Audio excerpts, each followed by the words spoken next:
there were 3 women completely naked and lying on each other, and there was candles around us, and the audience for about 2 hours, the audience were invited to come and pour candle wax over us at their own will, and we just had to sort of meditate and breathe through that and be present together. And that was my first time being naked in front of that many people.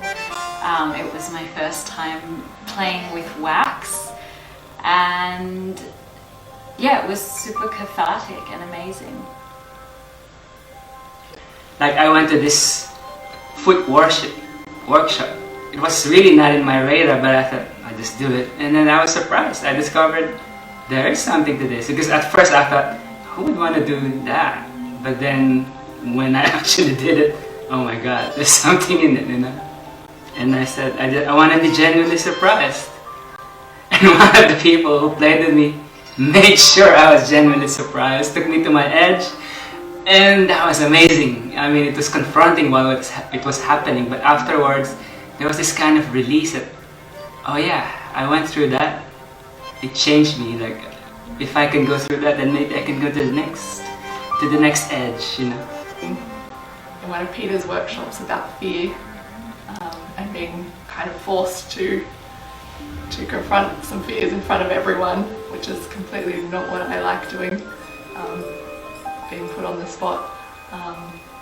And yeah, that ended up meeting someone in that workshop and going out with them, and spending time with them throughout the rest of the festival. You're intimate with somebody, you see who they are. And that's where it's really interesting. You know, much more important than you know, their competence or what have you. It's their being, and the sexuality opens up, or shows you in a certain sense them at their most open and their most vulnerable, whatever their role. Sometimes I see workshoppers, they just hop from one workshop to another, and I look at them over the years. Not much has changed, because I think what happens is they dip into something, and then they only go so far, and then they try a different path.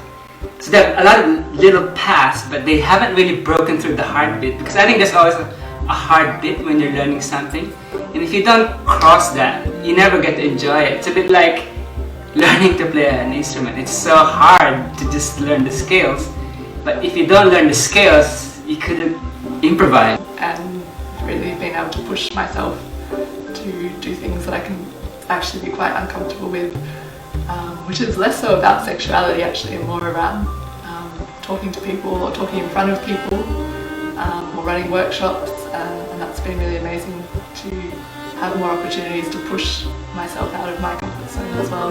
A place to face my triggers and my blockages when it comes to my own sexuality, and have a supportive and safe environment for that kind of exploration. It was a wake-up call that it can't just be all talk, that I have to be exploring and challenging myself in all of these things. And then, of course, my entire world opened up, and I felt very grateful for that, and want to create that opportunity for other people. The way that in a festival I could just follow a thread, because it's at least 3 things happening, and I'm not one of those people who plan days ahead what workshop I'm gonna attend. I actually, the first time I attended the festival, I just didn't look at the program. I just went in and just used my gut to go to workshops, and that's the beauty of it. Can you imagine life without the festival? Not at the moment.